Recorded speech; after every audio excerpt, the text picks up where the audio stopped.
Well, I think when the project was first raised, it was just inconceivable that it would be achievable, because it was just such a deep hole that one was trying to achieve. It was just an enormous challenge. And given the time constraints in which to do the drilling work, because one of the issues with the drilling is that once the hole is actually created into the lake itself, we only have 24 hours before the hole has frozen to a size which won't allow us to operate the equipment into the lake. So we're very much up against the time to deploy the probe and then the sediment corer.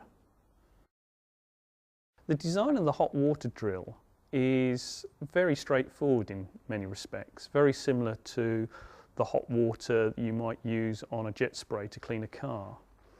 The nozzle itself delivers water at 2000 psi and 90 degrees C, which is fundamentally needed to melt the ice to create a hole of over 360 millimetres in diameter. And this is the size of the hole that we will be producing all the way down to the lake itself.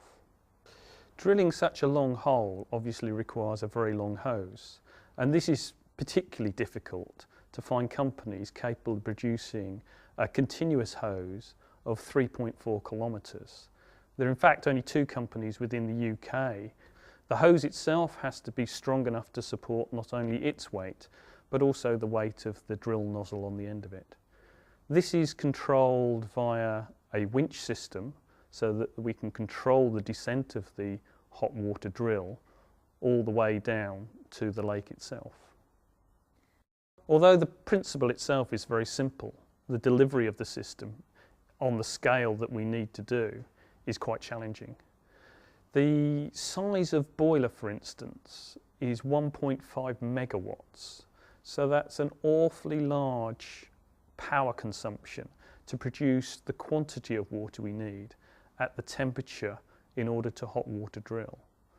Making equipment which is going to be robust enough to work within the environment at -20 is certainly a challenge. Many of the components that you need to create a system aren't designed for such low temperatures.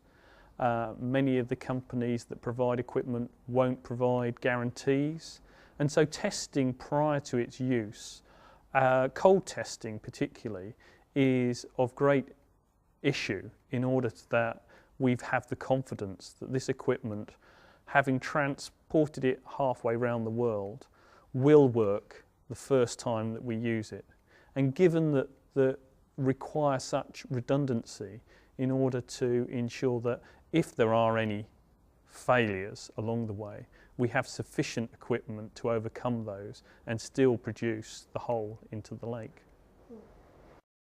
I've worked for British Antarctic Survey for 20 years and been involved in very innovative projects over this period of time, and never been asked to drill to such a depth within the Antarctic. So this has been phenomenal in that respect, to be able to be involved with a whole variety of people with the one goal of looking for life within a lake.